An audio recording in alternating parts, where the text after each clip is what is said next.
We got the announcement today that Trump has finally done it. He's pulled the plug on the Ukraine-US alliance. And that's not how it was announced. They said that they're suspending aid and now intelligence sharing on top of that. We're hearing from a few hours ago. But basically all support for Ukraine from the United States has ended. Both those that were physical support, when we're talking about like artillery shells that were already in the tube to be sent to Ukraine, when we're talking about armored vehicles, maintenance gear in order to upkeep the stuff we've already sent them. And now that has been expanded to include electrical support. So the support we're giving to Ukrainian cities to keep their electrical grid on. So old babushkas would still be able to have, electrical heating and refrigerators and be able to, sustain life. And also intelligence sharing. Now, let me read you from Jin Scudo, who got, he was a CNN anchor, who reports one of the original reports that came out, one of the first reports today. A new report, a senior U.S. military official tells CNN the U.S. has curtailed some intelligence sharing with Ukraine, which could affect both offensive and defensive operations, including air defense, since Ukraine also depends on U.S. intel for Overwatch. Among the changes is a reduction in ISR, intelligence, surveillance, and reconnaissance flights. One senior Ukrainian military official says the U.S. has lost Ukraine's trust. In the stuff that's being blocked in the intelligence sharing, this includes stuff that would help the Ukrainians defend from missile attacks. So America would help them also keep track of Russian ballistic missiles and intelligence on these attacks on Ukraine. If we got word that there was going to be an attack, we picked something up, we communicated that to the Ukrainians, allowing them to tell their, their radar systems, their alarm systems, which informs the public that, hey guys, there's a Kinzhal missile headed towards your cities, get to a bunker. This assistance will no longer be provided to the Ukrainians, which will undermine their missile detection and drone detection software and radar system that informs the public, meaning less civilians will be getting warnings and information when Russian bombs head towards their homes, schools, and apartments across the country. And today, at 4 o'clock, after Trump had gotten rid of this intelligence sharing, the Russians sent ballistic missiles to strike a hotel in Kyiv, which is in the middle of the country. Люди есть? Люди! Есть ли вы? Он там слева!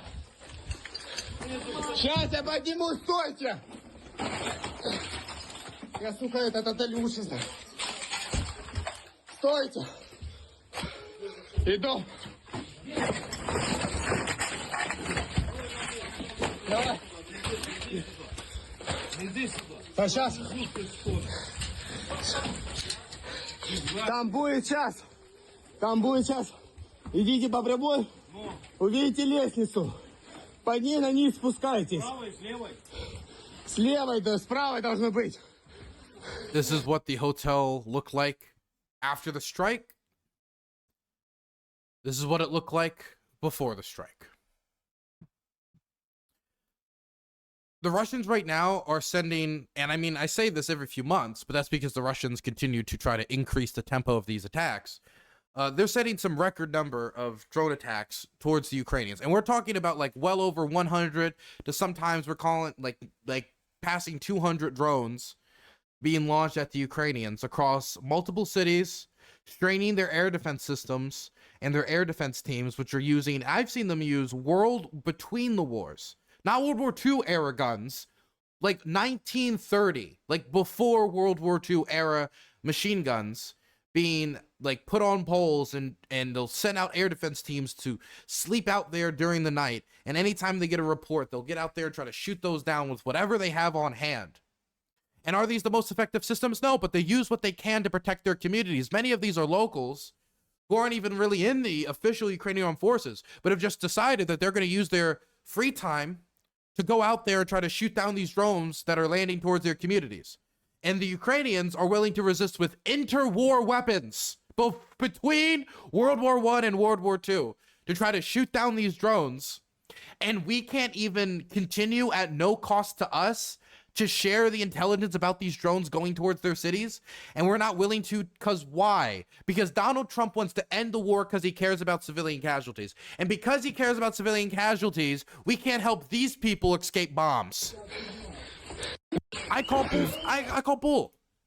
You do not care about civilian casualties by undermining the air defense systems that protect Ukrainian cities, or by undermining the intelligence sharing that protects Ukrainian civilians, men, women, and children, hospitals, maternity wards, daycare centers, nursing homes. I remember going to the bombing aftermath of a nursing home in Sumy and having to take photos of the bodies. It was horrible. This isn't about a concern for civilians. If this was about a concern for civilians or trying to add pressure to the Ukrainians, they would try to find areas that would, put pressure on Zelensky's government and not on the civilian population of Ukraine to die. You would not use the dead bodies of children to add pressure to the government if you had a single moral fiber in your body. We tell them to give up their nukes, and then we use their dead kids against them. Is it more dangerous to be a U.S. ally or U.S. enemy? Because currently, I am divided. I am very divided. And then, this is going to destroy our relationship with Ukraine to an extent. I mean, you got to think about it this way. It's not just that we've stopped sending aid. It's that the aid we've now sent them is slowly going to become more and more useless. Let me give you an example. The HIMARS. This is a weapon system that we provided the Ukrainians that became legendary on the battlefield. There were songs about HIMARS. There were t-shirts with HIMARS. There were hoodies with HIMARS. It was a celebrated American system that brought the fight to the Russians and let them know that their supply lines, their command posts, their ammo storage facilities are not safe miles behind the contact line, right? And they use Gimler's rockets and others to bring upon this devastation to the Russian army. And it was very, very helpful in not only assisting Ukrainian defensive operations, but also in holding back Russian attacks. And now, due to the ending of intelligence sharing, and we've cut this intelligence link for air alerts for Kiev, we've also cut the targeting data for these HIMARS systems, meaning the Ukrainians have HIMARS systems that they've maintained and worked to maintain, that they've taken people and they've worked for months and months and months and months and months to train these people on these systems. Some of these people have years of experience on these HIMARS systems that the Ukrainians have taken quite good care of. It took a while for the Russians just to eliminate one HIMARS system because they knew how valuable it was to them. They took care of it, and we got to watch how they performed. We got the intelligence input. And now that we've seen the switch in administration, we're cutting off the intelligence sharing, we're cutting off the ammunition supply, and so the Ukrainians are stuck with HIMARS without the intelligence support, and therefore can't do the targeting properly. And the same thing is true for long-range strikes as well. Ukraine isn't going to be receiving any information for its long-range strikes against the Russians. Let me read you what the quote that Oliver Carroll got from a Ukrainian source. Trump wanted a thank you. We will be writing it on the graves of dead Ukrainians. My goodness, man. So we're not only just stopping the aid to Ukraine, we're also making it so that previous aid to Ukraine is becoming worth less and less because we're not willing to continue to assist them at no cost to us in the using of these parts to defend the front. This is the undermining of the Ukrainian position, but we should not be surprised. Look, this is the backstabbing of Ukraine. That's what this is. Trump has officially backstabbed Ukraine. That's what this is. But Trump had been setting the groundwork for this for a while. I remember during the Battle of Avdiivka, a very brutal battle where the Russians were taking heavy casualties, trying to take this position that the Ukrainians had held since they'd taken it back during the war in the Donbass. For well over a decade now, Avdiivka had held as a fortress. But then there was starting to be an ammunition shortage that was getting worse and worse and worse. And at that point, we decided to cut off aid in the United States. Not because the majority of congressmen didn't support it. They did. But because there was a new demand that aid had to be tied to immigration reform. And so the Democrats then worked with Republicans, including extremely conservative Republicans from states like Oklahoma, to try to make immigration reform spent months. People lost their lives in the meantime. And when it was all over, you know what they said? They said, never mind. Never mind. We don't want to do it. And so then there was no aid being sent to Ukraine because we were in the dilemma of like, we need to compromise on immigration reform. Okay, let's compromise immigration reform. Nah, I don't want to compromise immigration reform. Just give me what we want. Okay, well, what about Ukraine? Oh, well, you compromise in immigration reform. And in that political partisan game, people died. Ukrainians died. People fighting for Avdiivka died who needed ammunition. How many people exactly died from it? It's impossible to say. But that had a real effect. That was during the campaign. That was during campaign season that Trump was doing that.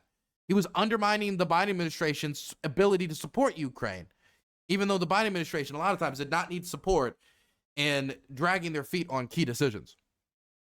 So this is not terribly surprising to me, but it's still terribly painful to see our government, our nation, our country act like snakes, to see all of this trust and goodwill built between the Ukrainian and American peoples destroyed. And that's what's happening. That's what's happening. The trust between the Ukrainian, Russian, and American peoples is being destroyed. The trust between our governments is basically destroyed. The alliance is dead. The Ukraine-American alliance is dead. Now, the question is if it will ever be brought back, either in 2 to 4 years, depending on midterm outcomes and what happens in 4 years, or by somebody in Trump's circle reversing course or Zelensky bending the knee more. I don't have high hopes for this. I don't have, number one, like 2 years is a long way away, and 2 years can make all the difference in this war. And so we don't really have 2 years to wait, and we cannot act as if we have 2 years to wait. But also, we know Marco Rubio is not in the room when these key decisions are being made. We see Marco Rubio on CNN with sunken eyes, trying to defend the administration's policies on Ukraine that we know he doesn't even believe in. Keith Kellogg can tour as many wounded warriors in Ukraine as he wants to, as many of those facilities and drop-off points as he wants. If he doesn't have an impact on administration, it doesn't really matter. So I don't really have high hopes for somebody in administration changing his view on this. Zelensky and him bending the knee. I mean, honestly, like, do I see Zelensky bending the knee? Do I see him saying never mind on security guarantees? No, I don't think it's impossible, but I don't think it's particularly likely. I don't see Zelensky. It's hard. It would really have to be Zelensky making Trump feel like he had been placated while not placating him on key terms. Whether it would require him to basically grovel while not making statements about security concerns and saying like, well, this is still something we need to pursue with the Europeans, or et cetera, et cetera. I don't know. Whether Zelensky needs to start being nice to Putin in public in order to please Trump, so he stops calling him a war criminal, stops demanding that war criminals be returned, or that anybody, face accountability for slaughtering men, women, and children. Like, I don't know whether he needs to go there and scratch the ego of Vladimir Putin to honor Trump, to make him see like he's being nice in the negotiation process, which will then be taken by Russian state TV, ran amongst the Russian public, and reinforced to them that the invasion was good. The invasion was correct. The invasion was smart. And it's something you might want to do again in the future if you face a similar problem with an unruly colony, which is still how the Russians view Ukraine. And we haven't done anything to change their psychology about it, especially by saying the Ukrainians don't need to be included at the table, and you just need to negotiate with the Americans to negotiate the future of the Ukrainians. That certainly hasn't helped either. But this is ruining our relationship with these people for like no gain. For no gain. I mean, a lot of these cuts, when we're talking about intelligence cuts, again, it costs nothing. This means none of this has to do with civilian lives. If it had to do with civilian lives, they wouldn't cut off the intelligence sharing on the bombs. If they had to do with it about civilian lives, they would not be cutting off the electricity support. If they cared about civilian lives, they wouldn't be doing these things.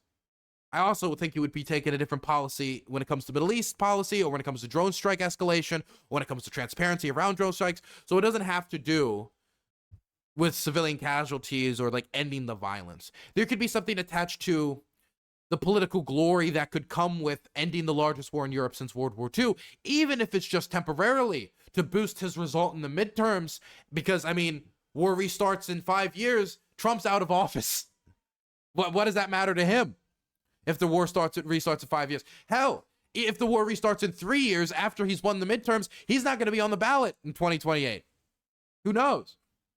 Who knows? Point is, though, this has nothing to do with civilian casualties. This has to do with the fact that Trump wants to wave around a piece of paper saying ceasefire. He wants to be able to turn to the American public, who he promised he would end the war in 24 hours, which he failed to do. And since he made this promise, which was unrealistic, which was not workable, which was not based in anything, he never gave an outline on how he's supposed to pursue this. Now he's shooting from the hip. And it also happens to coincide with another interest of his, which I believe is normalization with the Russians.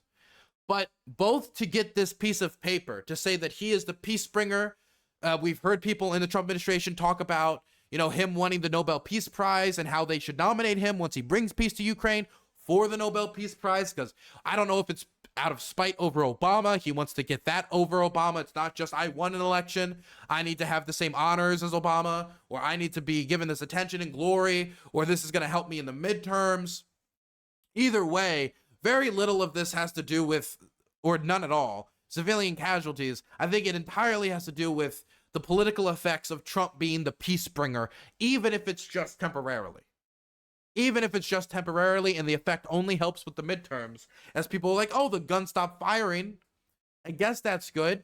Now, this could still have a negative effect. This might not be particularly well thought out. If Donald Trump, now that he's ended the Ukraine-American alliance, if he then follows that up by saying, like, if the ending of the Ukraine alliance with the United States is followed up with a complete selling out of Ukrainian land, saying you need to give up Kherson, you need to give up Zaporizhia, just complete submission to all of Russia's terms, I think that could have a negative effect on his polling, and it could actually backfire.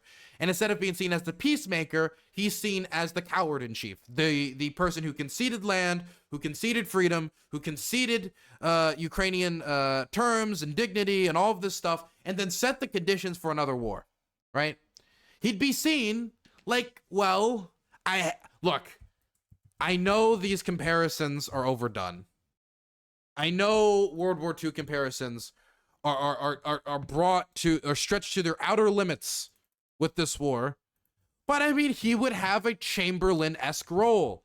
He waves around the paper, says we've brought peace to the continent, does nothing but delay it a little bit, makes himself and his colleagues feel good, and then the war starts anyway again later and more people die. But the problem is, if it can get him through the midterms, that might be enough. That might be enough. It's already a second term, and a president only gets 2 terms. This is honestly shameful for our country. Not only is this going to get more civilians killed, this is going to undermine the Ukrainian position more. This is going to make the Russians demand more in negotiations, as they see it now as we're not negotiating against the Ukrainians, Europe, and the United States and NATO. We're negotiating against Ukraine and Europe. America doesn't care. They think their hand just increased massively. And as months pass, but especially when it comes to the immediate intelligence sharing, they also see some advantages on the battlefield, which will encourage them to press on. Trump has not only, I think, decreased the possibility of peace through this type of decision making, I think he's increased the possibility that this war drags on longer as the Russians see a cracking of the Western alliance structure. You can see it on the Russian state TV, whether it's Solenyov program, whether you hear Dmitry Peskov jumping into one of these programs, they're talking about the Western alliance structure has fractured. It is broken. The United States, Washington is no longer aligned with Europe. Russia is on the march. They're continuing to add the pressure to the Ukrainians. As America retracts support for the territorial sovereignty, as America retracts support for NATO membership, retracts support for troop deployments in Ukraine, retracts support for Ukraine even being at the table at negotiations in the first place. They're not allowed to even negotiate their own future. As all of this is being done, the Russians are increasing the tempo of their drone attacks on major cities, hitting civilian apartments. The drone attacks in Kherson are continuing. Civilians get killed every day. Ambulance drivers who come to save those civilians then get shot. An open, free-for-all hunt of civilians. The Russians are continuing to escalate the use of North Korean missiles to bomb Ukrainian cities. The counter-escalation that Biden did to respond to North Korean troop deployments to allow long-range strikes into Russia, that's over. There's no deterrent on North Korean expansion anymore. Why would the North Koreans not double their troop deployments, triple their troop deployments, quadruple their troop deployments? Especially if they're getting intelligence sharing, or they're getting technology sharing, or other things that empowers the Kim regime in response from the Russians. Trump has completely undermined the war effort. This war might last for another 3 years because of what Trump has done today.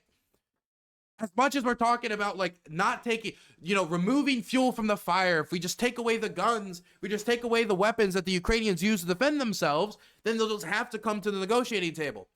It doesn't matter if the war starts again in 3 years. And what if the Ukrainians, seeing that, fight anyway? Then all you've done is you've put them in a worse position. You put the Russians in a better position, and you've made them more eager to push, and you've made them more hopeful about their odds, and told the Russian public that the invasion, if anything, was the correct bet, because fracturing Ukraine's alliance structure is actually quite easy. This will encourage Russian aggression on the European continent. This will undermine the Ukrainian position, and this will kill the very civilians that Trump says he's trying to protect. All that matters for Trump is normalization for the Russians, and having his never Chamberlain flailing around the peace deal, the ceasefire, the peace in our times piece of paper, being able to look at him and say, look at me, I deserve a Nobel Peace Prize. That's what matters here. Not America's security guarantees, not America's credibility, national security concerns, if you want to use that buzzword, not Ukraine's future, not the future of these people or just outcome, or even making a long-term sustainable peace. Trump's immediate political success. Trump's success. The success of his political project, the success of midterms in 2 years, and the success of his brand. I will not be surprised if I go back to Ukraine and I am treated very differently. That if people look at me differently once they hear that I'm an American. If I'm not welcome with the same open arms, and honestly, I cannot blame anyone for receiving me differently when I go to Ukraine late this month or early next month, because passport stuff is, house burns down, you lose a passport. The government's a mess right now trying to expedite stuff. But I'm not going to be surprised. I mean, I'm not going to pretend to be Canadian. I'm not going to say I'm not an American. If anything, I feel more required as an American to do this type of work now that my government and my nation has backstabbed them like a den of snakes. I feel more obligated to do this work, but I will not be surprised if I receive a colder reaction as they see America as a traitorous nation. I won't be surprised at all, honestly. I hope that's not how, I think most people are able to see the individual past the nation that they represent, but I won't be surprised. I hope not to forget to add F Trump at every turn. I've been warning about how Trump would derail Ukraine policy for a long time. What we're seeing right now is just it's just the chickens coming to roost. It's us kind of facing the music where we've been trying to find our way to make Trump care about democracy, or care about defending Ukrainian sovereignty, or American credibility, or nuclear non-proliferation, or deterrence. But what price tag could you put on any of those things? Really? I'm from Ukraine originally, and I have a feeling they aren't going to lump you in with the actions of the government. Since Soviet's time, people in the region are more critical of their governments than the people under their yoke. Well, okay, it's really easy for somebody in a country to be like, hi, I'm me, and then there's the government. The government is not me. America is its people, not its government, okay? But if I talk to a lot of people here about Iran, they're going to be like, yeah, those Iranians, because it's easy to see that when it's yourself. It's not so easy to see that when it's other people, right? And the thing is, let me put it this way, right? When a Ukrainian hears somebody's Russian, I don't think in most instances it's immediate, you're the devil. But I think people get on guard because they're like, what does this person think? Do they think it's okay to bomb my country? Do they think it's okay that I got invaded? Do they support it? Did they do it? Did their family do it? Do they have a father or an uncle that's shooting my cousins? Right? And so I think there could be a kind of example of that happening for an American would be, is this somebody who supports withdrawing all the aid? Is this somebody who wanted that crazy guy who tried to make our president bark like a dog.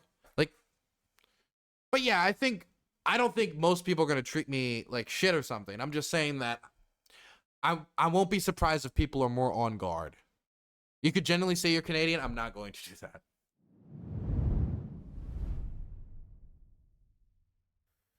Oh my God.